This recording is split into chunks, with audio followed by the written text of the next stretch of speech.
미국과 일본의 공조 개입은 어마어마한 효과가 있습니다. 이게 우리는 잘 몰라요. 그리고 미일 공조 개입을 최근에 한 게 동일본 대지진 때, 그러니까 잘 안 한다는 얘기죠. 그런데 한 번 하잖아요? 그러면 아예 중기적으로 방향성을 바꿔버려요. 그만큼 무서운 거예요. 근데 과거 제가 화살표로 4개를 그려놨죠? 저 때가 미국, 일본 간에 공조 개입이 들어왔던 과거 시기입니다. 모두 변곡점에서 들어오죠. 저 개입이 변곡점을 만들죠. 만약에 사람들이 그러면 지금 대형 사고가 날 수 있는 거죠. 그리고 일본도 보통 미일 공조 개입의 대응을 미국에 맡기는 경우가 많아요. 이 뉴욕 연은이 개입하기 전에 미리 시장 상황을 체크합니다. 지금 달러엔 상황이 어떻고 언제 거래량이 적고 그 다음에 실제 개입이 들어와요. 그러면 왜 미국과 일본은 지금 공조를 해야 한다고 생각하시나요?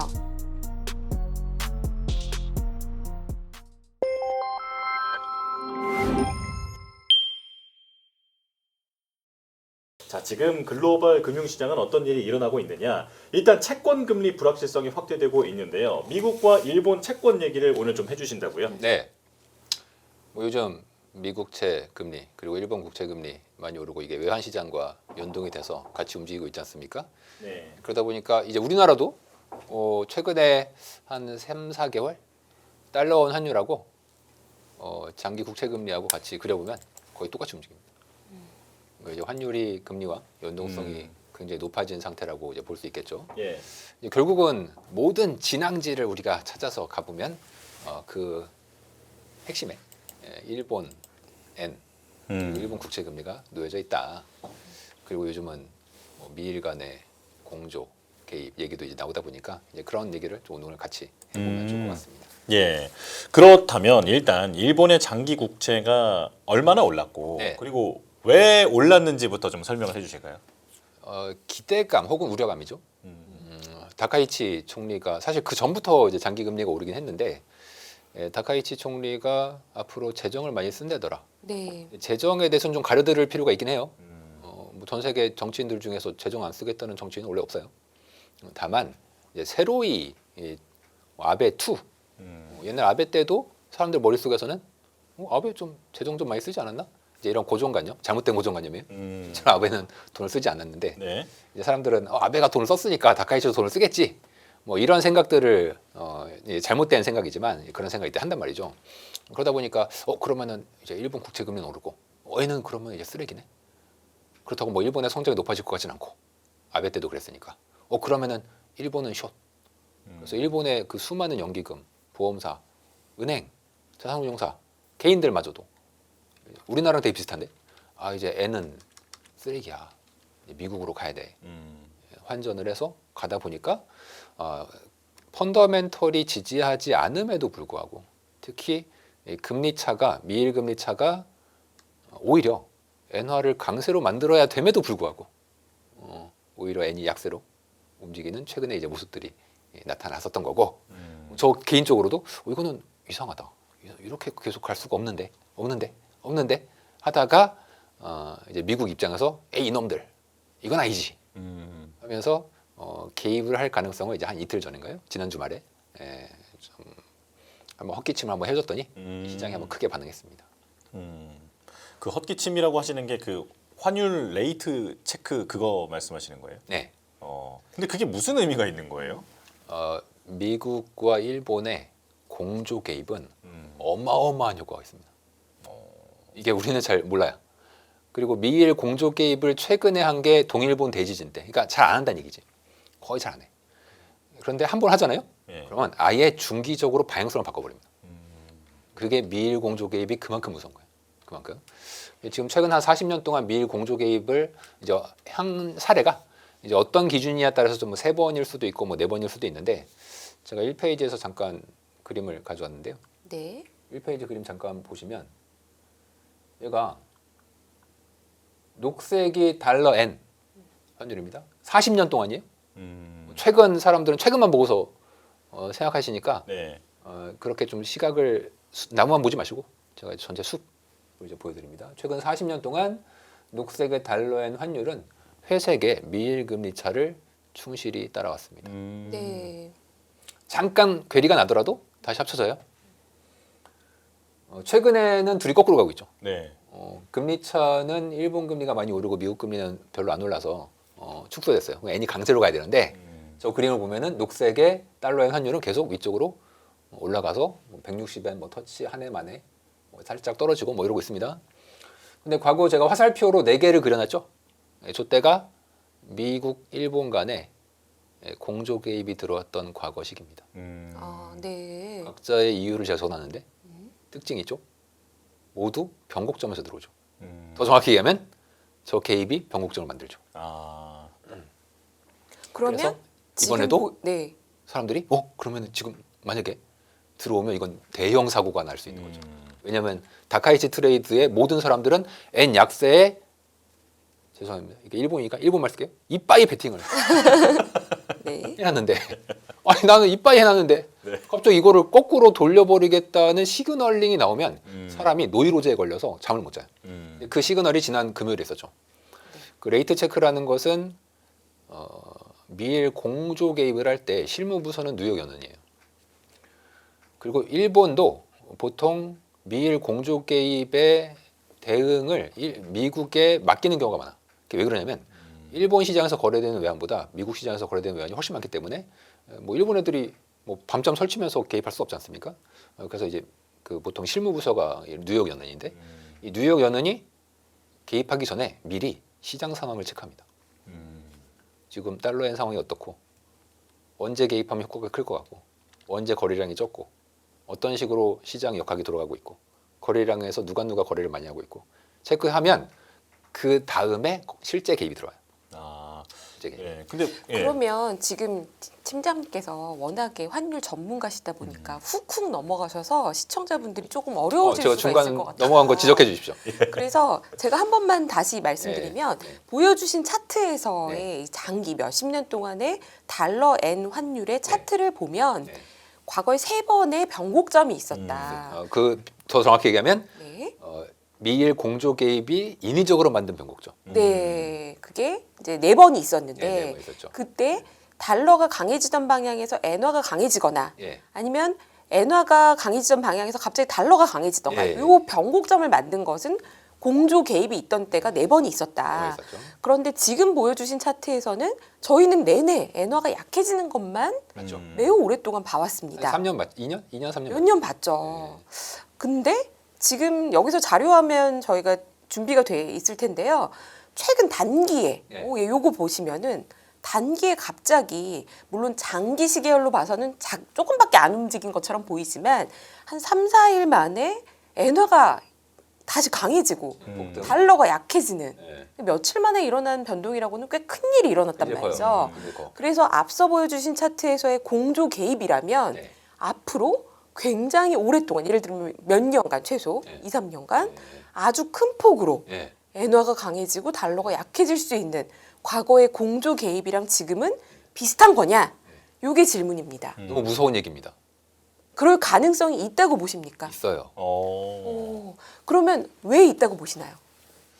그 아까 한 금리차 차트랑 같이 한번 보실까요? 네.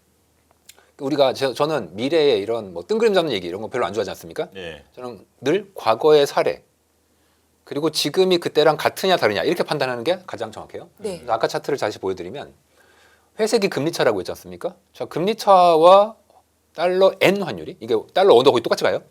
자, 일본과 미국 간의 금리차하고 달러 N 환율이 지난 수십 년간 잘 맞았는데 지금 2년, 3년 깨졌단 말이에요. 네. 자, 그렇다면 이게 뉴노멀이냐? 이제부터 금리차 이제 됐고 달러 N은 따로 간다. 이러한 세상이냐? 아니면 과거에도 보면은 괴리가 날 때가 있어요. 대표적으로 이 그림 잘 보시면 제가 손가락으로 한번 표시해 볼게요. 이때 네. 네. 14, 15 그리고 요때 있죠. 99, 98 요때 이렇게 두 번 이때도 보시면 거의 한 2, 3, 2년 정도는 괴리가 나요. 근데 그 이후에 굉장히 거칠게 다시 합쳐져요. 거칠게. 아. 네, 거칠게 합쳐지면 무서워. 그리고 그때 가령 이제 2000년 같은 경우에는 실제로 유로화 가치에 공동 대응하면서 굉장히 거칠게 이게 합쳐졌단 말이에요. 그럼 그 이후에 사람들이 한쪽 포지션 잡았다가 이제 돌아가신 분들이 되게 많지 않겠습니까? 자, 그러면 우리의 판단은 예. 네. 지금 괴리가 났잖아. 지금 최근에 네. 이 괴리가 합쳐질 거냐 음. 아니냐 이게 관건이에요. 예. 네. 뉴노멀이냐 아니냐. 자, 제가 아까 뉴노멀이 아니다. 저는 다시 합쳐질 거라고 보는 거고 저를 제외한 대부분의 분들은 대부분인지 모르겠어. 그냥 여러분들 스스로 생각해 보세요. 야, 이제 뉴노멀이다. 그러니까 금리차 이제 아니야. 금리차가 이제 환율을 결정하지 않아. 미일 금리차. 왜? 왜요? 라고 물어보잖아요. 네. 그럼 뭐라고 얘기하냐? 다카이치가 재정을 앞으로 엄청나게 쓴대요. 그러면 엔화는 약해지고 일본 국채 금리는 막 계속 오를 거고 그러면 금리차와 환율이 과거와는 다르게 갈 수 있어요. 자, 들어보니까 어때요? 그럴듯하지 않아요? 그렇죠. 그리고 보통 그렇게들 그렇게 얘기해. 얘기하잖아요. 그렇게 얘기해서 실제로 최근 2년 동안 그렇게 벌어졌어요. 네. 저는 역시 아니다. 아니야. 왜 그렇게 제가 말씀드리냐면 네. 다카이치 별명이 아베2. 뭐 여자 아베. 뭐 여자 이런 아베. 뜻이죠. 예. 아베2. 아베 여자 아베. 그럼 저는 미래의 뜬구름 잡는 얘기. 미래의 재정을 뭐 이렇게 쓸 거다. 전 지금까지 정치인 중에서 재정 안 쓴다는 정치인을 본 적이 없어. 세금을 안 깎는다는 정치인은 본 적이 없어요. 자, 그러면 정치인들이 다 나와서 여러분 저 세금 깎겠습니다. 여러분 저 재정 많이 쓰겠습니다. 자, 그 말 우리가 믿어야 돼요, 말아야 돼? 전 안 믿어. 왜? 하도 많이 봤으니까요. 아, 근데 그 말을 옛날에 아베도 했어요. 똑같이. 근데 아베가 실제로 무슨 짓을 했는지 아십니까? 소비세를 2번이나 인상했어. 네. 아베가. 아, 아베가 우리가 아베노믹스의 세 가지 화살 있잖아요. 네. 세 가지 화살 첫 번째 엔화 약세, 재정을 쓰겠다. 그 기업들의 낙수 효과, 네. 임금을 올리겠다. 기업들이 잘 될 거니까. 이게 아베의 세 가지 화살인데 실질적으로는 아베의 한 개의 화살이죠. 엔화 약세만 왔어요. 엔화 약세. 그럼 아베가 그렇게 재정 쓰겠다고 그 10년 이상 집권하면서 일본 역사상 정말 최장수 총리지 않습니까? 그럼 그 아베 때 제가 그냥 단순히 지금 말로만 드렸죠. 소비세 인상 2번 했다고? 그럼 우리가 아베 때 재정이 어떻게 되는지 한번 볼까요? 이게 아베 때의 재정 7페이지. 일본의 GDP 대비 재정 적자. GDP 대비 재정 적자. 밑으로 가면 적자가 커지는 거고 네. 위로 가면 건전화되는 거예요. 네. 보세요. 아베 때가 2013년이었죠. 네. 2011년이었나 보다. 12년인가 13년 그때 아베가 이제 집권하고 거의 한 10년 갔어요. 어떻게 됐어요? 2010년 이후에 예? 뭐야? 올라오네? 재정이 건전하네. 그러네요. 뭐 코로나 때 어쩔 수 없잖아요. 코로나 때 어쩔 수 없으니까. 네. 이거 파이널 이 노란색 파이널 버짓이란 건 뭐냐면 이제 결과적으로 이렇게 됐다는 거고 이 녹색은 계획을 그렇게 했다는 거예요. 근데 뭐 둘이 비슷해요. 보세요. 아베 때 좋아졌잖아. 오히려 이또 소비세 인생을 2번이나 했다니까요. 네. 근데 여자 아베라면서요. 그럼 재정이 어떻게 될까요? 재정을 더 쓴다고 하고 말은 그렇게 하고 확대한다고 하지만 마찬가지로 줄여갈 것이다. 적자를 건전성이 줄여갈 좋아지는 것이다. 저는 주변 사람들이 말할 때 말을 누구나 할 수 있어. 행동을 봐야 돼. 행동. 그럼 네. 그렇게 행동을 하는지. 여러분들도 앞으로 사기 안 당하려면 누가 말을 하잖아요. 그러세요. 그렇게 하세요. 그 앞에서 싸우지 말고. 그리고 그냥 뒤로 물러나서 정말 행동을 그렇게 하는지 보면은 절대로 사기 당할 일이 없어요. 그래서 제가 아까 다시 그래프로 들어가면 금리차, 미일 금리차와 달러 엔 이제 환율이 어긋난 게 과연 앞으로 영원히 어긋날 거냐? 이제 뉴노멀이냐? 저는 되게 보수적인 사람이고 세상이 이렇게 쉽게 안 변한다. 네. 지금 아베 때랑 뭐 변한 게 뭐가 있냐? 정치인들은 늘 그렇게 얘기하는 거고 실제로 행동을 그렇게 하냐? 심지어 2월 초에 총선을 할 텐데 2월 초 총선에서 다카이치가 이긴다는 보장도 없어요. 아 그래요? 예. 대부분 이길 거라고 그거 생각합니다. 제가 진실을 말씀드립니다. 네. 우리가 일본 정치를 잘 몰라서 그래. 일본에서 최근에 다카이치하고 고이즈미 신지로가 총리를 두고 경선했죠. 다들 고이즈미가 된다고 그랬어. 근데 결과는 뭐야? 다카이치가 됐잖아요. 네. 근데 이게 우리가 일본 정치를 잘 몰라서 그래요. 일본은요 개개인의 정치 지지율하고 당 지지율 그냥 완전 별개야. 아무런 의미가 없어. 아무런 의미가. 뭐 다카이치 지지율이 뭐 지금 뭐 70%네 뭐 20대에서 뭐 95%네 뭐 그런 얘기가 나오는데 그거랑 2월 초에 선거에서 다카이치가 이긴다는 것은 완전히 별개예요.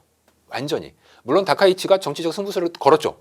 나의 현재 높은 지지율을 가지고 지금 그 자민당하고 지금 연정을 하고 있는 파트너가 있어요. 공명당에. 공명당 아니야. 공명당하고 연정하다가 깨졌어. 아 예. 그래서 그 다음에 지금 당이 뭐지? 이름 까먹었습니다. 네. 그래서 그 두 번째 다른 당하고 이제 연정하고 있거든요. 네. 그러니까 연정 싫잖아요. 연정 싫어. 나오나요? 일본 유신의 말씀. 유신혜.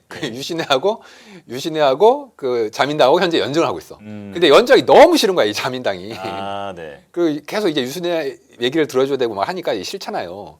그래서 원래는 다카이치가 말로는 총선 안 할래요. 의회에서 안 할게요. 하다가 결국 했어요. 근데 사실 야당도 다 알고 있었어. 다카이치는 할 거다. 자, 근데 지금 뭐가 문제가 되냐면 다카이치가 현재 가장 원하는 건 단독 과반이에요. 예. 그리고 자기 지지율을 볼 때 할 수 있을 것 같다라고 걸었어.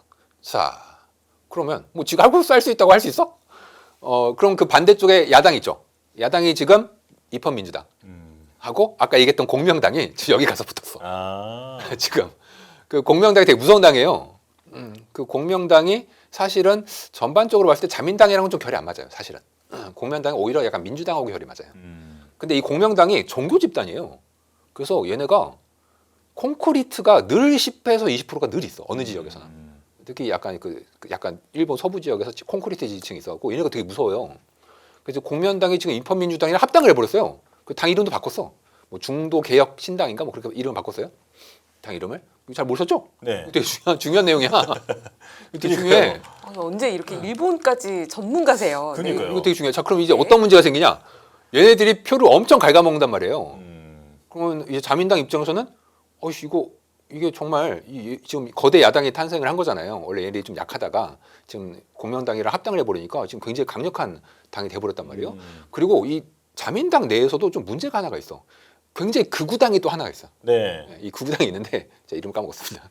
이 극우당이 다카이치를 좋아해요. 이 극우당 지지자들은. 네. 근데 자민당은 또 싫어해.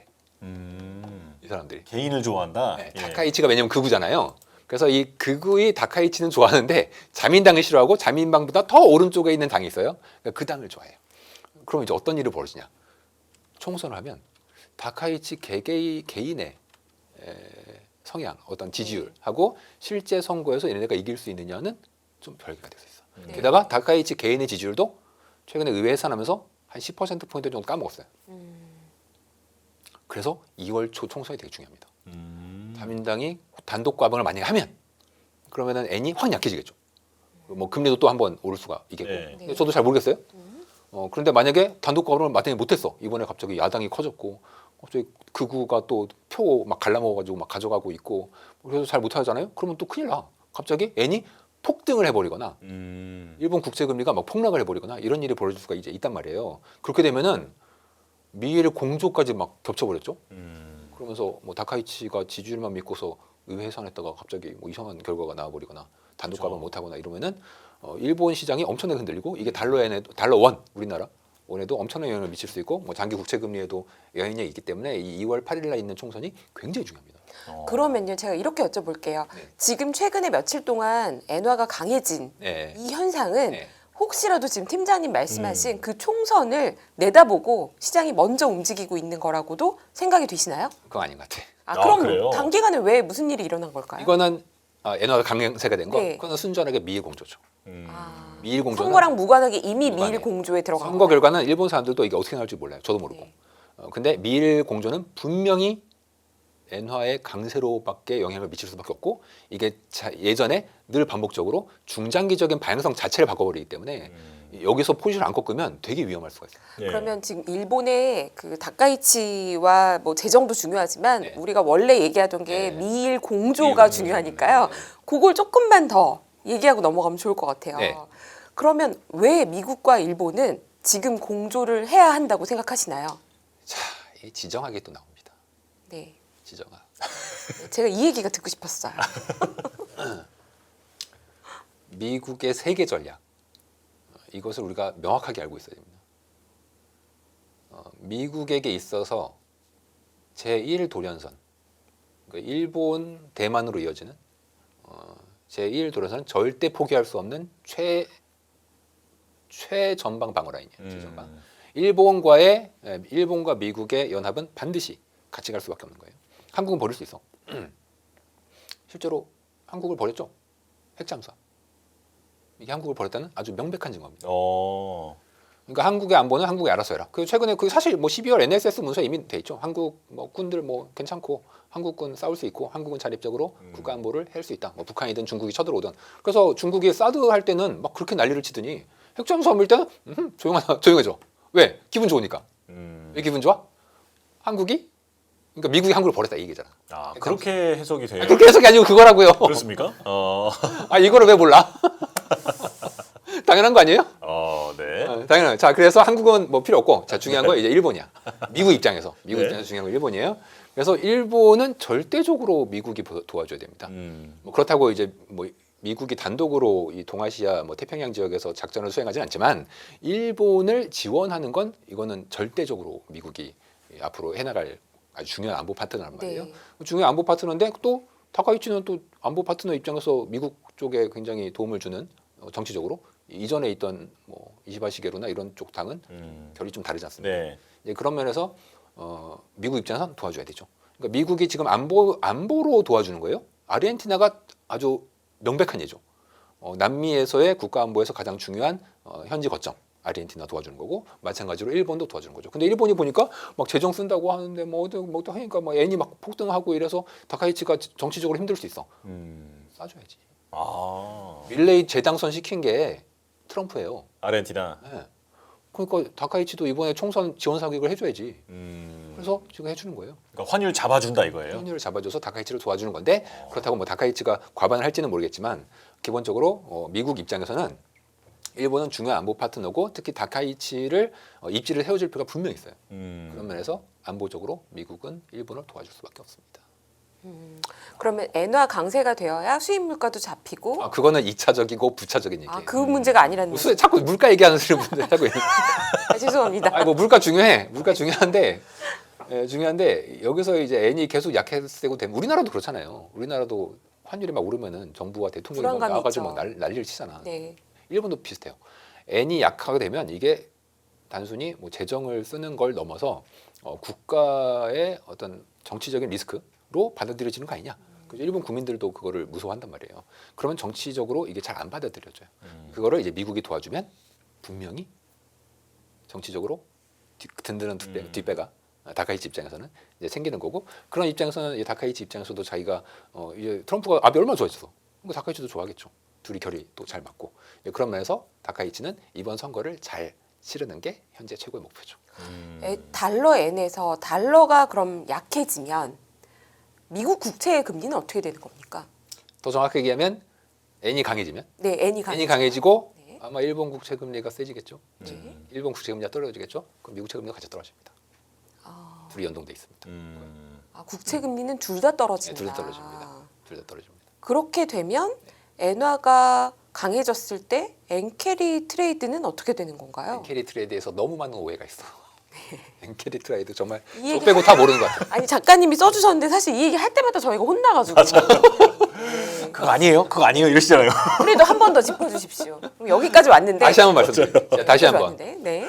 엔캐리를 미국채랑 연결시키면 안 돼. 물론 사람들이 잘 모르니까 모르니까 뭐 엔캐리가 미국채인가 보다 이렇게 잘 몰라서 뭐 미국채 금리가 오를 때가 있어요. 뭐 예를 들어 뭐 엔캐리가 청산되면서 뭐 미국채 금리가 뭐 오르네, 미국채를 일본이 뭐 파네, 뭐 이런 소리를 하는데 뭐 이해는 해, 이해는 하는데 일본이 보유한 미국채는요 전부 외환 보유고 자금이에요. 거의 대부분이 민간은 미국채 뭐 엔캐리 잘 안 해. 솔직히 생각해 보세요. 일본이 뭐 그 많은 돈으로 이제 엔캐리를 했지. 일본 국민들이요. 그럼 그 엔캐리한 게 대부분 뭘로 했냐는 거죠.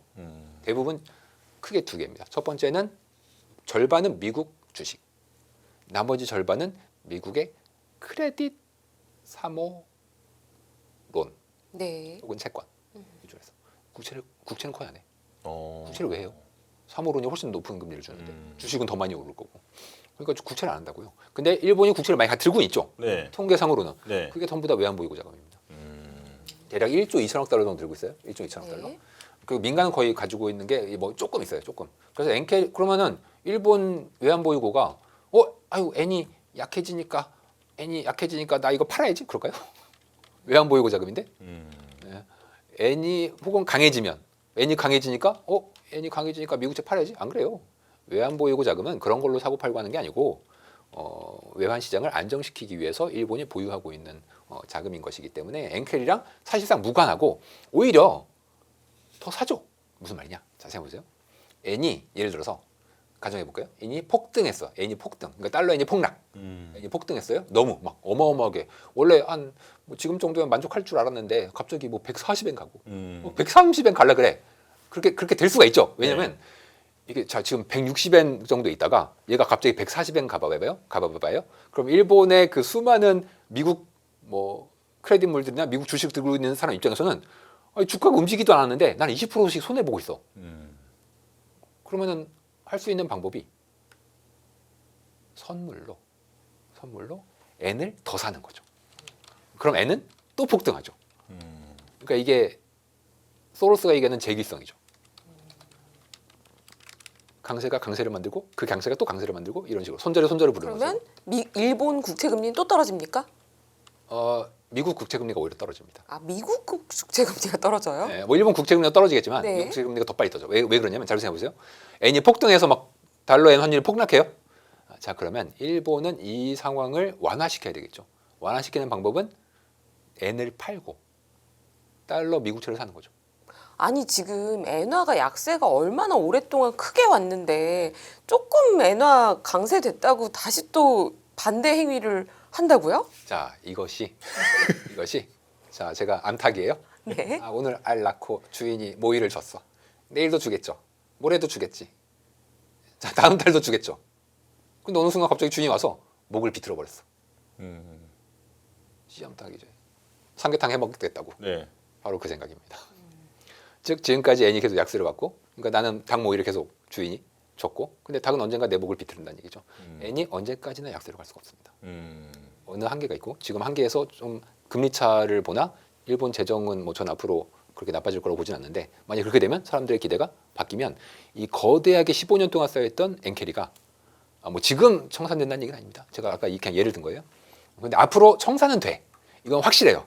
근데 올해는 아니고 내년도 아닐 것 같아요. 근데 확실한데 그때가 되면은 뭐 무슨 파급 효과가 있을지 모르겠어요. 제가 가끔 이건 뭐 무서운 얘기긴 하지만 오늘 얘기할 건 아니고 N이 그래서 어느 한 방향으로 무조건 N은 그동안 약해졌어. 이게 되게 위험한 얘기입니다. 네. 물론 좀 약세로 갈 수는 있는데 지금은 균형에서 벌어져 있어요. 균형에서 벌어져 있으면 베센트 같은 사람이 얘기를 합니다. 원화나 N화는 균형에서 벌어져 있다. 제가 봐도 벌어져 있어. 그래서 베센트가 원화도 얘기한 건가요? 네. 저는 12월부터 이미 12월 뒤에 뭐야? 그 전부터 사실은 이거 균형 대비해서 원화가 너무 약하고 엔화가 너무 약하다 이렇게 말을 드렸지 않습니까? 근데 또 우리나라 대통령께서 레벨을 정해 주셨네. 1,400원. 아니, 그래서 이 시청자분들이 저의 정치적 중립성을 혹시 의심하실까 봐. 네, 저 옛날부터 이미 얘기했어요. 네, 환율은 너무 지금 뭐 1,480원 뭐 그 위로 가는 건 좀 과하다. 엔화도 그렇다. 근데 엔화가 뭐 혼자 막 약세고 막 이러니까 원화도 이거 엔화를 따라가면은 이게 쉽게 안정이 안 될 것 같은데 뭐 다행인지 불행인지 이번에 미일 공조 리스크 얘기가 나오고 뭐 베센트도 직접 액션을 하고 했으니까 저는 이게 하나의 굉장히 중요한 2월 총선과 더불어서 굉장히 중요한 환율의 변곡점이 될 수 있다. 그러면 지금 미일 공조 가능성이 매우 높아졌다라고 우리가 받아들이고 네. 보자면 앞으로 엔화는 점점 더 강세가 되고 그러면 원화도 같이 강세가 되고 이 미국은 금리도 같이 떨어지면서 달러는 약해지는 이런 상황이면 금융시장은 어떻게 되는 건가요? 그렇죠. 매우 좋은 환경으로 들리죠. 매우는 아니지만 뭐 나름 괜찮습니다. 어, 나름 괜찮고 이제 제가 아직 총선이라고 일본 총선이라고 하는 중요한 이 퀘스천 마크가 있기 때문에 네. 제가 확실하게 말씀은 아직 못 드리겠지만 2월 초까지 봤다가 대충 어떠한 중기적인 방향성이 환율도 금리도 그리고 대통령께서 뭘 알니까 그렇게 얘기한 거 아닐까요? 저는 그래서 꺾이지 않겠는가. 그리고 뭐 국민연금도 오늘 어저께죠. 좀 기금리를 땡겨서 해외 주식을 좀 득을하기로 했습니다. 네. 이것도 이제 달러 원화 시장에도 원화 강세 재료로 작동하지 않겠나 생각하고 있죠. 그러면 엔화는 추가 약세 방향보다는 강세로 볼 수 있다라는 건데 네. 재정 측면에서요. 네. 다카이치가 아베 투다라고 네. 얘기해서 재정을 늘리는 걸로 시장에서 기대하고 있었는데 네. 일본을 좀 경기를 살리나 네. 하고 봤는데 아베도 사실은 매우 오랫동안 경기를 살리지 못했고 아베도 못 살린 경기를 그리고 다카이치가 살린. 지금 보여주신 것처럼 아베는 돈을 풀겠다고 했지만 재정을 오히려 적자를 축소했다라는 걸 보여주셨어요. 그러면 다카이치도 재정 적자를 늘리기보다는 줄이고 세금도 심지어 올리고 경기 부양에는 실패한다라고 보시는 건가요? 일본 경제는 어떻게 되는 겁니까? 이제 뭐 제가 뭐 병이 있어, 지병이 있고 네. 노쇠하고 이래서 이제 누워 있어요 침대에. 그러면 와가지고 의사가 이 사람을 좀 어떻게라도 활동이라도 좀 할 수 있게 잠깐 아드레날린 뭐 무슨 스테로이드 막 처방해가지고 잠깐 정상인처럼 보일 수는 있게 할 수 있겠죠. 네. 네. 근데 그게 오래가지 않습니다. 아베가 그렇게 초저금리 양적 완화에 뭐 5만 가지 할 수 있는 거 다 했는데 기업들은 좋아졌어요. 근데 그렇다고 뭐 임금이 올라간 건 전혀 아니었고 아베도 못했던 걸 과연 그때보다 더 어려운 환경에 현재 다카이치가 할 수 있겠냐. 그리고 한번 잘 생각해 보세요. 아베는 엄청난 카리스마가 있습니다. 자민당 내에 아베 파벌이 있어. 파벌이. 다카이치는 그 아베 파벌 안에 사람이죠. 네. 그런데 잘 생각해 보세요. 이번에 왜 고이즈미 신지로가 안 되고 다카이치가 됐을까요? 분명히 고이즈미가 지지율이 높았거든요. 그런데 안 됐어. 자, 여기에서 일본 정치의 특징이 있어요. 이게 뭐냐? 보이지 않는 빅브라더가 있어요. 오, 누군가요? 자민당 내에는 보이지 않는 빅브라더가 있어요.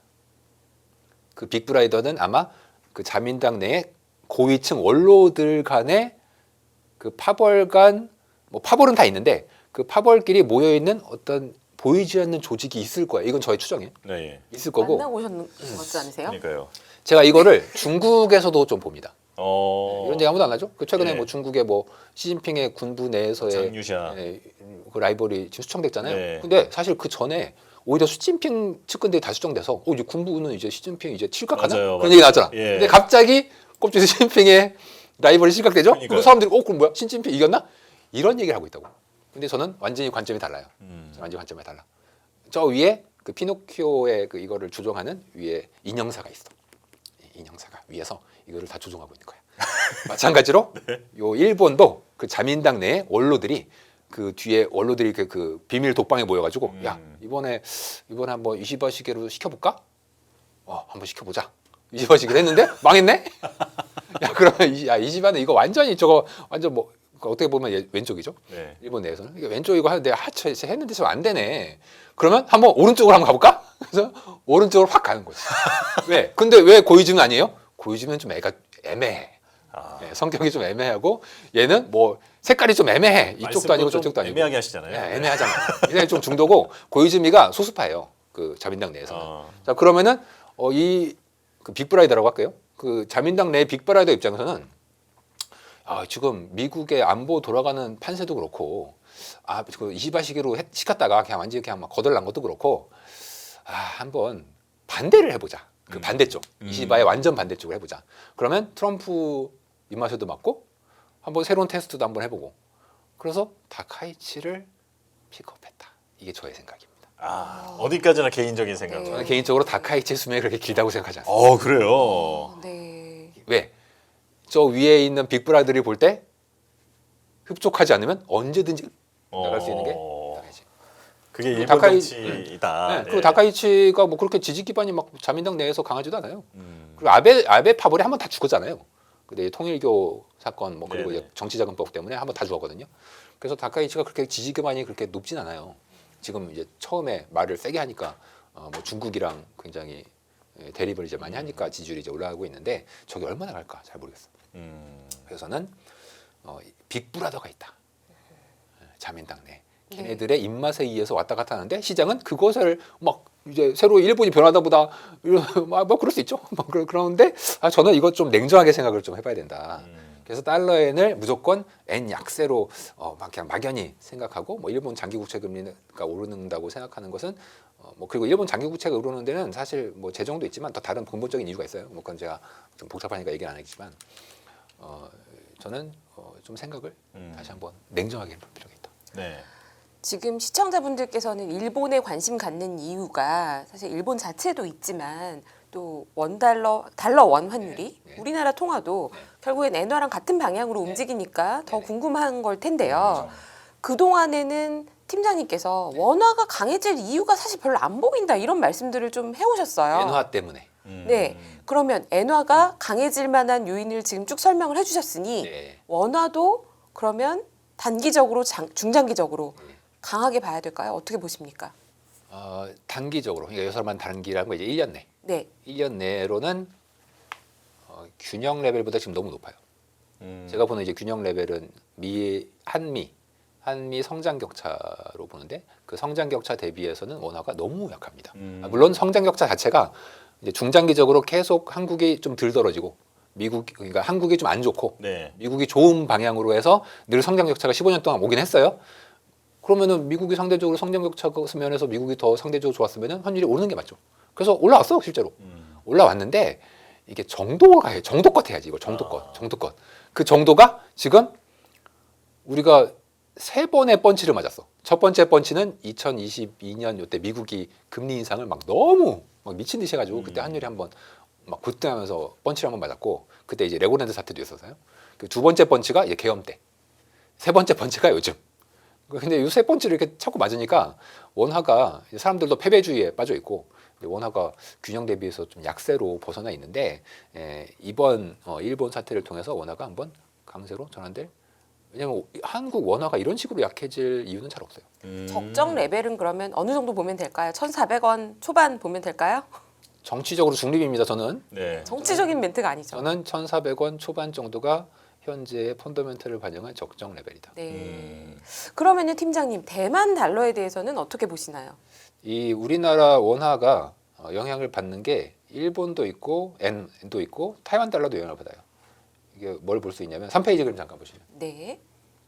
3페이지 그림은 작년 1월을 100으로 두고서 각 통화들의 가치입니다. 하얀색이 원화 올라가면은 달러 대비 강세, 떨어지면 달러 대비 약세. 작년 한 6월, 7월을 기점으로 해서 주구장창. 꺾이죠. 네. 주황색이 N, 한국 원화랑 거의 N이랑 똑같이 가죠? 네. 네. 저 위에 녹색 보세요. 파란색. 저게 타이완 달러입니다. 음. 근데 타이완 달러가 뭐 최근 하반기에도 비슷하지만 제가 사실 제일 주목하는 건 저 상반기에 한번 보세요. 상반기 4월 2일 미국 해방의 날 상호관세 발표 네. 했을 때 원화 휙 튀죠 위로. 네. 강세, 원화 네. 강세. 네. 그리고 타이완 달러도 그날 튀어요 위로. 보시면 뭐 엔화도 쳤어요. 자 근데 진짜 웃긴 건 그 다음입니다. 5월 초 한번 보세요. 5월 초. 타이완 달러가 하루에 8%가 강해진 적이 있습니다. 네. 단 하루에. 네. 단 하루에. 그런데 그날은 갑자기 우리나라 원화가 뭘 했다고 같이 얻어맞아. 뭐 얻어맞았다기보다는 원화가 강세로 간 거니까. 그래서 원화도 타이완 달러만큼 아니지만 엄청나게 강해집니다. 이게 우연의 일치가 아닙니다. 원래 그래요. 원래. 그 이제 5월 초에는 엔화는 뭐 그렇게 변화가 없었죠. 자 이게 왜 타이완 달러랑 원화가 저렇게 같이 움직일 때가 있냐면 대만은 고정환율제예요. 네. 고정환율제. 음. 지금 보니까 대만 달러 저렇게 변하는데요? 저게 왜 고정환율제예요? 네. 하죠. 자, 대만이 고정환율제인데 뭐에 고정을 시키냐면 무역 경쟁국들의 통화 가치에 고정을 시켜요. 아. 대만의 가장 큰 라이벌 한국이죠. 예. 일본, 음. 싱가포르, 말레이시아, 태국 이 나라들을 늘 대만 중앙은행과 대만 외환당국이 계속 모니터링하면서 그 나라 통화보다 타이완 달러를 늘 더 약하게 조작을 합니다. 조작을 합니다. 네. 조작을 해. 그래서 대만 달러가 움직일 때 원화도 같이 움직여요. 그리고 요거를 또 따라하는 따라쟁이들이 또 있겠죠? 예. 트레이더들 막 이거 다 따라하잖아요. 근데 그 따라쟁이 중에 제일 큰 데가 어디냐면 대만 최대 보험사 우리나라로 치면 삼성생명에 해당하는 캐세이 라이프입니다. 대만의 캐세이 라이프가 자산 규모가 어마어마한데 얘네가 외환 시장에서 엄청 큰 손이에요. 그래서 방금 말씀하신 것처럼 이 타이완 달러도 영향을 받습니다. 타이완 달러가 얼마나 저평가돼 있냐? 자, 우리나라랑 중국이 지난 한 해 수출을 엄청 많이 했죠. 네. 무역 흑자 엄청 많이 났어요. 사상 최대. 네. GDP 대비 5% 6% 이래. GDP 대비 5% 6%의 사상 최대 무역 흑자가 났어요. 대만은 GDP의 20%에 육박합니다. 와. 미친 거예요. 예. 나라 전체가 완전히 힐까닥했어. 제정신이 아니야. 무역 흑자를 20% 실현낸다고? GDP에? 말이 안 되는 겁니다. 예. 그 얘기는 거꾸로 얘기하면 통화 가치를 말도 안 되게 저평가하는 겁니다. 이거를 미국이 보고만 있을까요? 아니죠. 아니죠. 예.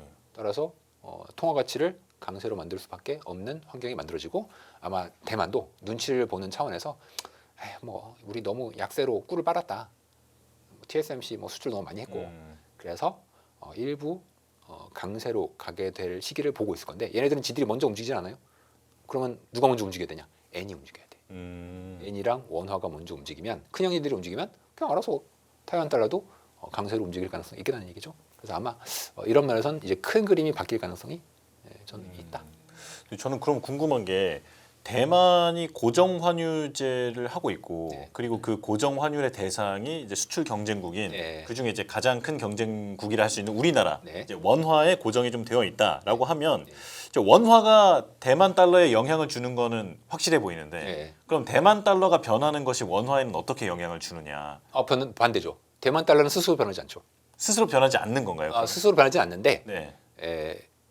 가령 원화에 맞춰서 통화 조작을 해요. 그리고 그것보다 더 약하게 대만 달러를 조작하겠죠.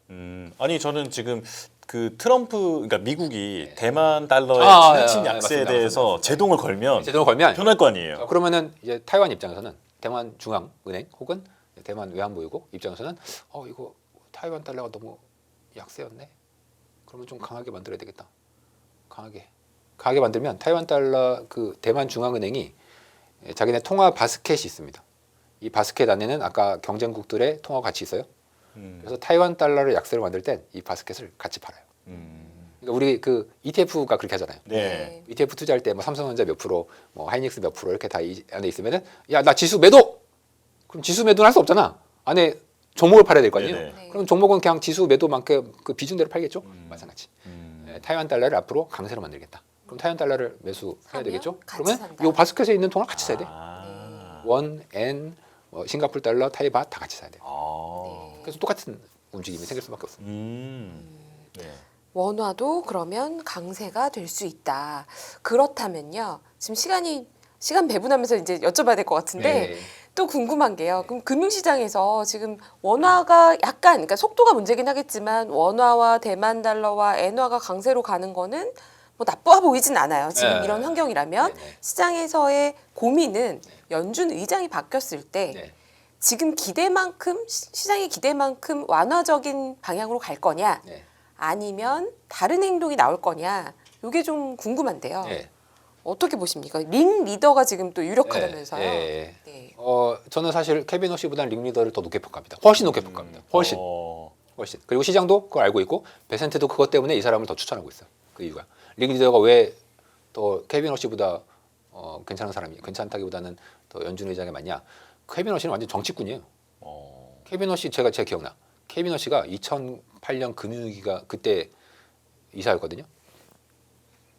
금융위기가 터져가지고 지금 다 망하게 생겨가지고 다 지금 그때 오바마였죠. 오바마가 긴급 자산 매입 프로그램 동원하고 MBS 매입한다 그러고 뭐 난리 났거든요. 뭐 기준금리 낮추고 막 이런. 그때 케빈 호시가 계속 가가지고 계속 겐세이를 났어.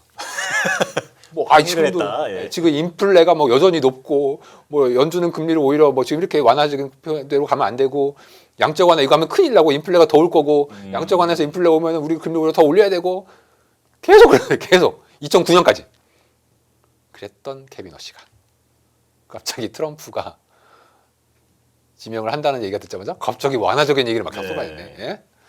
그런 사람은 조심해야 됩니다. 근데 링 리더는 안 그래. 링 리더는 보시면 이 사람이 좀 왔다 갔다 해요. 지금은 이 사람이 비둘기야. 지금은. 저랑 생각이 똑같아. 링 리더는. 저랑 생각이 똑같아. 케빈 호시도 저랑 생각이 똑같지만 그 사람 정치꾼이니까 저는 그 사람 높게 평가하잖아요. 아 예. 근데 링 리더는 저는 높게 평가합니다. 그 사람이 옛날에 2022년인가 그때는 이제 인플레이션 우려에 대해서 분명히 경고를 했던 사람이었고 지금은 근데 링 리더가 리먼 브라더스 출신이에요. 리먼 브라더스 망하고서 나왔죠. 근데 지금 이제 링 리더의 상황은 금리 인하를 오히려 많이 해야 된다. 그래서 제가 여러분들한테 꼭 강조드리고 싶은 말은 연준 의장이 뭐 비둘기니까 금리가 떨어진다. 연준 의장이 매니까 금리가 오른다. 이건 말도 안 되는 얘기입니다. 왜? 만약에 인플레이션이 오르고 있고 경제가 좋은데 비둘기 연준 의장이 와봐요. 시장 금리 폭등해요. 당연히 그렇지. 시장이 바보가 아니지 않습니까? 시장 금리가 폭등하면 주가가 오를 수 있겠어요? 떨어지죠. 그러니까 연준 의장이 뭐 누구가 되면 뭐 이렇게 되고 그게 아니고 지금 고용과 물가가 둔화되고 있으니 그거에 맞는 연준 의장이 오니까 금리가 떨어지는 거지. 완화적인 성향의 연준 의장이 오니까 금리가 떨어지는 게 절대 아니라고요. 오히려 경제랑 거꾸로 연준 의장이 와버리면 금리가 막 폭등해 버리거나 막 이래 버리니까 그 점을 이제 시청자 여러분들이 꼭 조심하셔야 되고 링 리더는 그런 면에서 시장에 안심이 된다. 왜? 케빈 워시보다는 저는 뭐 중앙은행의 뭐 연준의 중립성 저는 이런 말은 뭐 믿지도 않지만 있다고 생각하지도 않아요. 저는. 네. 그런데 시장이 이때 뭐 그래 이따 쳐 이때 그럼 시장 입장에서는 케빈 워시는 정치꾼이고 저 케빈 워시 오면은 오히려 뭐 금리 막 크게 낮추고 그러면은 오히려 인플레 오고 금리 시장 금리 더 올라야 되는 거 아니야? 이런 생각이 있었단 말이에요. 네. 실제로 시장에는. 그런데 링 리더는 상대적으로 좀 덜 편이죠. 안정감이 좀 있군요. 그러니까 그러면 금리 인하를 해도 말씀하신 인플레이션 걱정을 하기보다는 그냥 할 만큼 하는 만이야, 거다라고 그런가 보다. 하니까 금리 인하하면서 국채 금리도 약간씩 낮아지는 그런 모습을 보일 펀더멘털을 거라고. 따라갈 거다. 그런 면에서 저는 링 리더를 좀 더 높게 평가하고 저는 개인적으로 베센트도 정말 높게 평가합니다. 그렇다면요. 금과 은 네. 왜 이렇게 가파르게 오르는 겁니까? 자, 제가 여기서 확실히 말씀드립니다. 금 안전자산 아니고요. 인플레 해지 안 되고요. 네? 다 그 이유로 올라가는 거 아니에요? 말도 안 되는 소리. 아니에요? 유동성이 많대. 오늘 점점 수습이 안 되는데요. 돈이 많이 풀릴 거라고 생각해서 연준은 그러니까요. 더 돈을 풀 것이다라고 생각해서 금이 뭐 오른다. 연준이 돈을 언제는 안 풀었나? 그리고 심지어 각국의 중앙은행들이 금을 비축하는 이유가 그건 있죠. 네, 바로 이 미국의 재정 적자가 더 확대될 것이기 노노노노노. 라고 며칠 전에 나오신 분께서도 설명하셨습니다. 네, 죄송해요. 전문가께서. 그분한테 죄송하네. 아니 그럼 뭐 아닙니다. 다른 의견을 네. 좀 근거를 제시해 주시죠. 맞아요. 자, 일단 유동성이 금 가격을 결정한다면 왜 금융위기 이후에 그렇게 10년 동안 돈 풀었는데 그때는 금 가격이 오히려 왔다 갔다 안 움직이고 지금 움직여요? 오히려 긴축하고 있지 않나? 지금 긴축하고 있는데. 그러니까 그때 그리고 인플레가 있을 때 금 가격이 오를 때가 있고 그러면 2022년, 23년 인플레 있을 때 왜 금 가격이 안 올랐어? 그러니까 그런 거를 이제 그때 대봐야 된다는 거죠. 지금 중앙은행이 금을 왜 사냐? 중앙은행들이. 그리고 이제 참고로 말씀드리면 중국이 공식적으로 내놓은 금 매입보다 보통 한 10배 더 사요. 그러니까 중국의 공식 금 보유고를 믿으면 안 돼요. 그래요? 중국이 얼마 샀다 그거 믿으면 안 돼. 근데 아까 왜 산다 그랬죠? 중앙은행들이? 미국의 재정 적자 미국의 때문에. 재정 적자, 미국의 국채에 대한 신뢰를 맞아요. 하기 어려워지니까 금을 매입한다라는 얘기가 종종 더 있습니다. 정확하게 이제 달러에 대한 신뢰. 그렇죠. 그러니까 외환 보유고 내에서 그럼 달러 안 사면 뭐 사? 뭐 금을 산다 쳐요. 금을 산다는 거죠. 자, 근데 더 정확하게 얘기하면 그거는 지정학이죠. 지정학. 그래서 중앙은행이 금을 산다? 그럼 나도 따라 사야 돼. 무조건 따라 사야 돼. 무조건 따라가야 돼. 뭔지 이유는 알 수 자, 없어요. 근데 그 이유는 더 근본적으로 얘기하면 지정학이에요. 그러니까 미국의 재정 얘기가 아니고 더 정확하게 얘기하면 지정학. 미국이 재정이 나빠도 내가 지정학적 리스크가 없으면은 그냥 미국채 계속 사요. 미국 달러 계속 사고. 근데 지정학적으로 리스크가 있고 내가 제재 가능성이 있으면 미국채에 대해서 고민을 해볼 때가 있겠죠. 그래서 저는 이 지정학이 금 가격을 올리는 건 다른 걸로 설명할 수가 없어요. 대표적으로 이제 달러의 반대다 금이. 그리고 실질 금리의 반대다 뭐 이런 얘기 하는데 그게 맞아요. 근데 언제 맞냐면 금 가격이 횡보할 때 맞아요. 근데 지금은 그거랑은 정반대로 8페이지 그림 잠깐 보시면 네. 그냥 지정학이에요. 쉬워. 각자 도생. 저 이제 옛날에 미국이 다 지켜줬어요. 근데 안 지켜준대. 한국 네가 지켜. 네 학잠수함 네가 알아서 하고 뭐 네가 알아서 뭐 침략을 받든지 말든지. 그러면 무섭잖아요. 그러면 금을 사야 돼. 중국은 뭐 이미 그 준비를 하고 있는 거겠죠. 러시아도 그렇고. 그래서 그럼 그때 늘 나타나는 간접적인 시그널이 뭐냐면 군사비 지출이 늘어요. 미국에. 그래서 이제 8페이지에 있는 것처럼 금 가격의 YOY하고 이 군사비 지출의 성장률하고 비슷한 흐름으로 갑니다. 지금 보시면은 군사비 지출이 미국이 계속 늘고 있잖아요. 미국이 자기가 패권을 유지하길 싫어해. 군사력은 뛰어난데, 그러니까 의지가 없어요. 의지가 능력은 있는데 의지가 없어. 이럴 때는 미국은 계속 군사비 지출을 늘리게 돼 있어요. 그린란드, 남북미, 그리고 태평양과 대서양 그 건너편은 신경 쓰지 않는다. 자 그렇다면은 군사비 지출과 금 가격이 같이 가겠죠. 그러니까 일종의 프락시 지표로 쓰죠. 이 군사비 지출을. 그래서 금 가격이 군사비 지출을 따라갑니다.